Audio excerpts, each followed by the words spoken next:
Well, thanks to both Fraser and Brock for great setups. I think you'll find a lot of those ideas that are swimming around in your head right now will help as you think about some of this presentation. You start by saying this is it's a project that's been going on for a couple of years now, and it's a good place to highlight something Jim mentioned, which is that this program, the State Water Board, a lot of what we're doing has been made a lot of progress because of the inputs that we've gotten from the EPA, the national and our regional level. So Terry Fleming is an author on this work, but Terry is sort of an unsung hero to a lot of us because he's the driving force behind a lot of little project that he's got his little fingers in. So thanks for that, Terry. So let me start by saying that this is a project with a lot of different people on this that were involved in this. The national EPA folks, Laura Gabansky's group, Cadmus consulting firm did all the heavy lifting behind this. Lori Weber calls herself the co-chair, but she's really the chair of the Healthy Watersheds partnership. And a lot of the state board people, many of the people that are here today, Eric is on this group, I am, Fraser was involved in some of this, and others. So we get to this point that we're at with sessions like this, I think for a common reason. We're interested in resources that are facing a lot of pressure.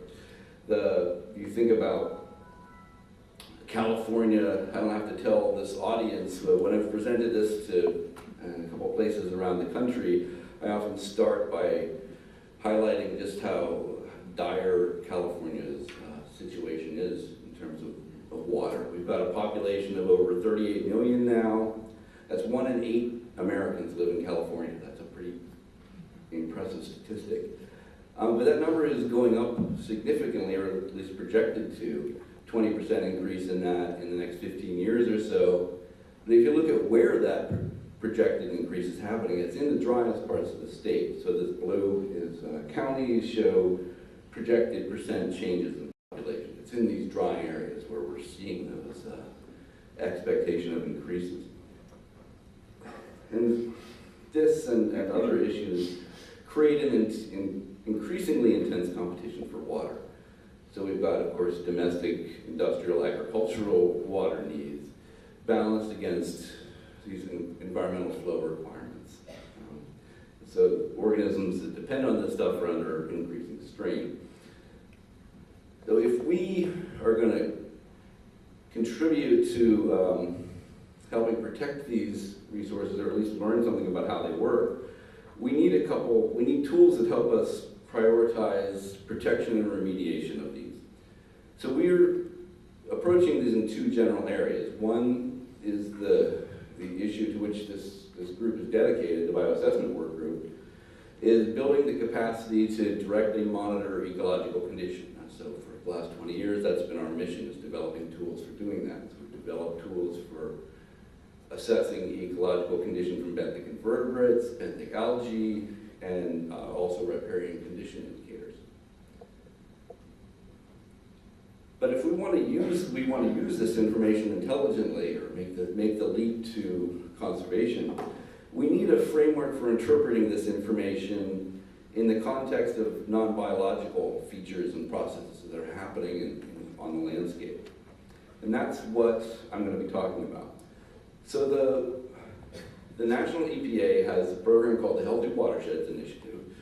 For the last several years, they've been helping states think about how to pull this type of information together. And so the goals of the initiative are to protect and maintain healthy watersheds and increase their numbers, and raise one important one here, I think, is raise the visibility and importance of protecting high quality waters. So as water quality, water regulatory agencies, we tend to focus on problem areas, right? And that's often to the neglect of areas that are some of our highest quality ones, because we either don't monitor them or really give them just a fraction of the resources that the problem areas get. Healthy Watersheds Initiative group, Laura Gabanski's group, has created a few demonstration projects in the last couple of years. California, I think, was the first of these, but California, Alabama, and Wisconsin are the first three to go. This effort took place from 2011 to 2013. There's a thick report on this on both the SWAMP website of the State Water Board, and that's what that link is down there at the bottom. But it's also on the EPA's website if you want to find it there. My time here today, what I'm going to do is give an overview of the Healthy Watersheds Initiative's approach to how you put together condition indicators. And then our experience trying to apply this in California, some of the lessons we learned there. And I'll spend the last few minutes talking about how we can make this successful, how we can keep the ball rolling so that this isn't just a report that sits on a shelf and collects dust. Okay, so the way the Healthy Watersheds Initiative conceives of watershed condition is with 6 different indicators. So it groups these into landscape condition, in-stream habitat, hydrologic condition, geomorphic condition, water quality, and our favorite, biological condition. And it assembled these into a common framework that's based on a common spatial frame. In this case, we're using the National Hydrography data sets catchments. So these are their smallest catchment units, equivalent to 12, or maybe a little smaller. And so we're going to use these as the basis of our assessment. So for all of these assessments, we'll have a condition that relates to each one of these little polygons. So there are about 135,000 of these in California. The approach is for each of those 6 types of indicators, we're going to pull together different types of data that relate to those. So for water chemistry, we're going to take nitrogen, total nitrogen values or total phosphorus values. For biology, we're going to take the California Stream Condition Index and some other things. And so, but then most of that data comes in different forms, right? Some of this is polygons, some of it is points, some of it is lines. It's a lot of different forms of this. So the first trick is converting data like point data into mapping it to those assessment areas. So the way that they do that is with a modeling technique called boosted regression trees. And these are popular in this type of ecological work for a number of reasons. But basically what you're doing is you're looking at models that predict the condition of a spatial unit, like those areas, based on a number of parameters. So those parameters might be natural, they might be anthropogenic. So it could be like percent agriculture in the area, it could be road density in the area, it could be elevation in the area, things like that. Then the way that these are regression models, so they basically are, each one of these branches represents a choice, each one represents a predictor. So the reason they like these is because they have a number of features that are great for rolling up diverse data types. They incorporate interactions among them. They don't care what type of, they're very insensitive to the type of data, so you can mix and match really easily. And they incorporate interaction terms, and they're insensitive to problems of linearity. They don't care if the relationship is linear or logarithmic or whatever. So, regardless of all that, at the end of when you develop each one of these models, for each type of indicator, we'll develop maps like this. So the maps on the right represent color coding for each of those 135,000 polygons. And the values in them represent the relative condition for each of those indicators. So in this case, we're looking at bug condition, or the condition predicted by bugs.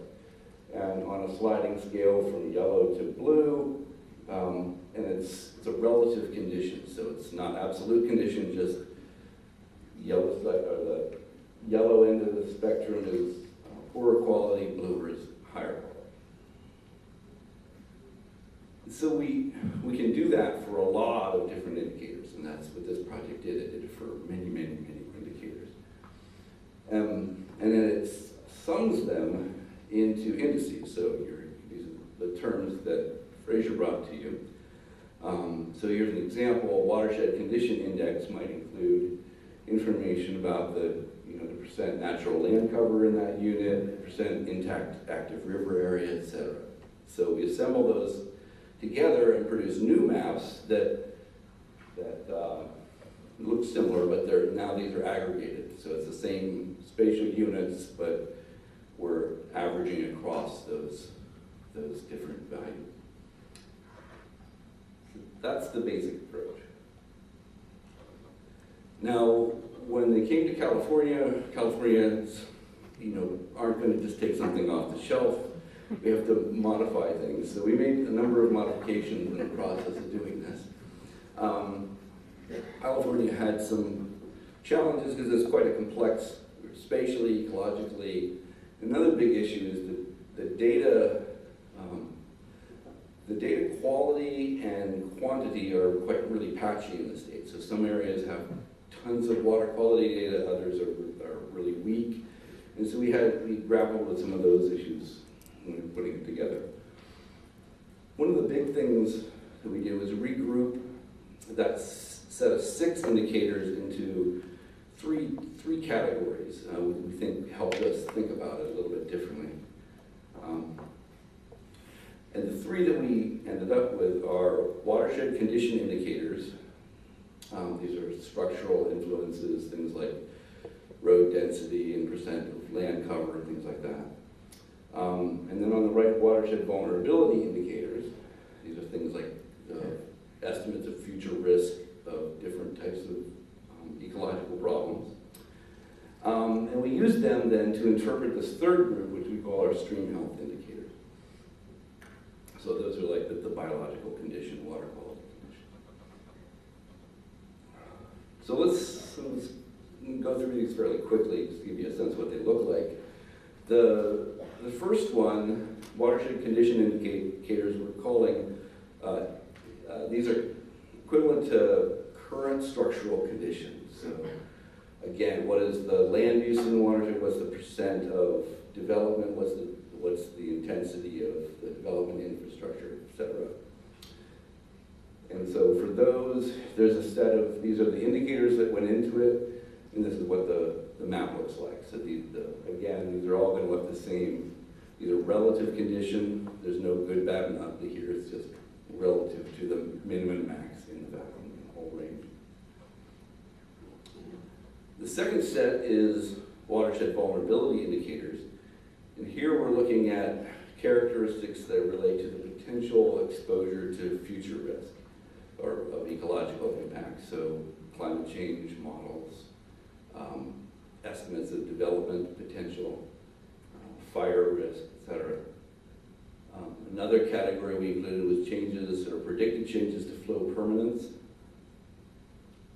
And here, just as in the last one, we're looking at modeled projections and emphasizing things that would give us continuous coverage throughout the state. So we have equivalent scores for all of these polygons.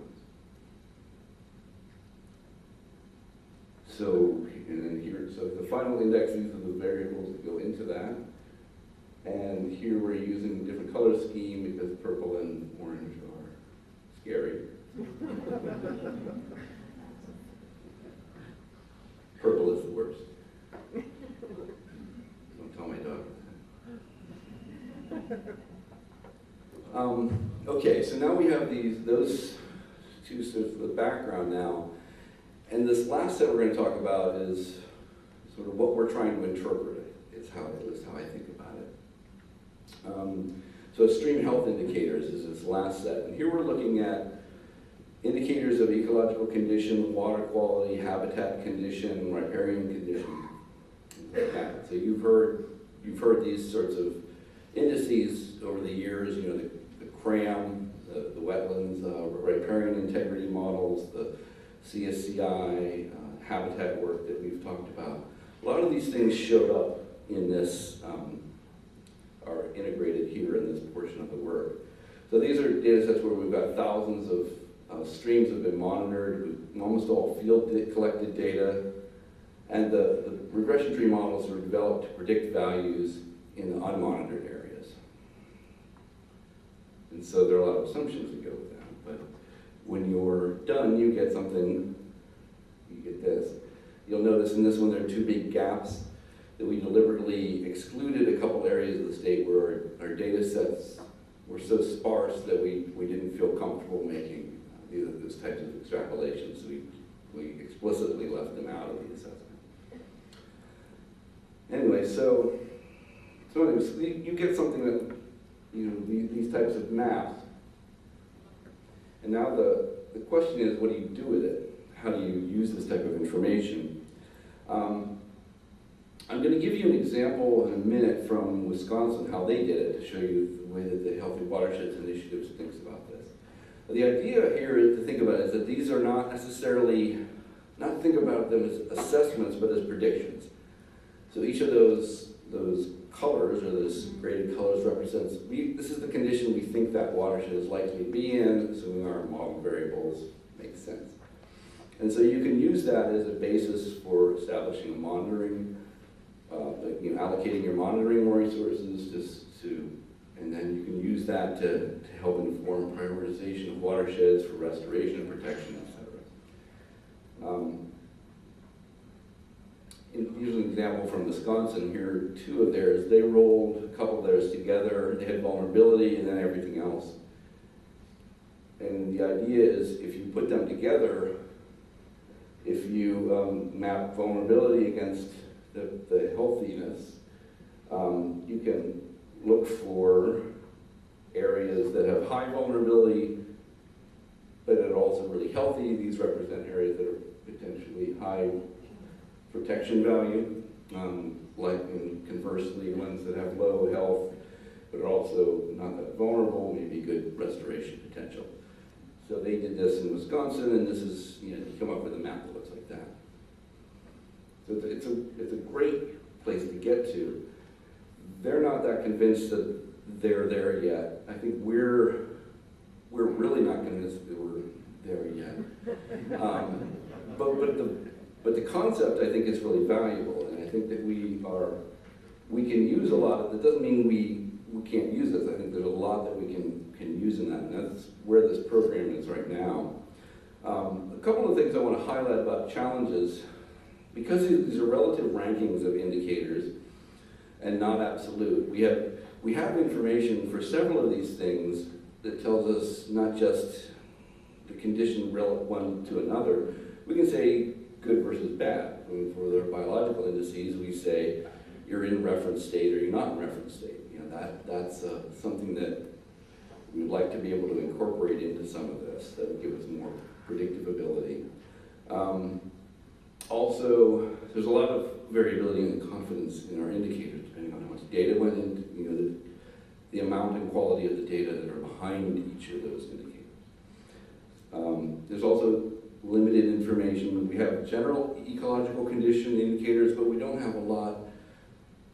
We don't have a lot of complexity to that. So it'd be nice to have something about, for example, measures of biodiversity or conservation value. And that's something that I think you'll hear more about tomorrow when Jeanette Howard talks about some of the work we've been working on. So if we don't want this stuff to just sit there on a shelf and be like, that's a nice little report and it's maps, we need to do a few things, and this is where the program is right now.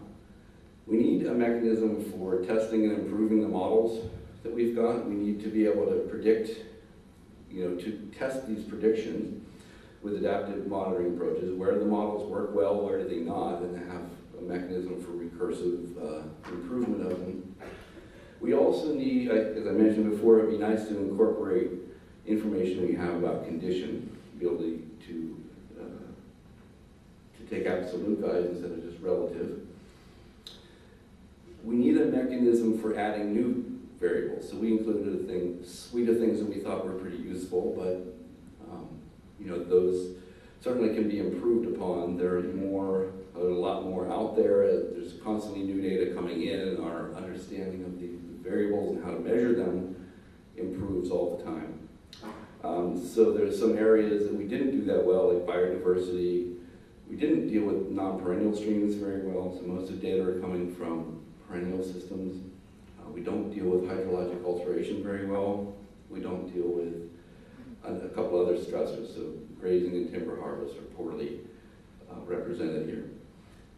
And then the last one is, I think if we want to bring more players to the table, it would be ideal to have a mechanism where people can not just use necessarily one common assessment, but the ability to have custom assessments, so they can say, well, I like this set of indicators, these make sense for my application, I trust them, I'm going to do my assessment based on those, and then run the models, give me the output for that. I think that is a mechanism for getting more people to the table and getting, rather than forcing a single, this is the set of indicators we're using, these are the values we're using. I think you'll find that's going to work better. And so the last piece there is where is the capacity for doing this and supporting this going to reside? And I think that's something Lori and her group will be grappling with over the next few months, is how to maintain this, how to sustain it. So I'm going to end it there because I know you're all hungry. But thank you very much.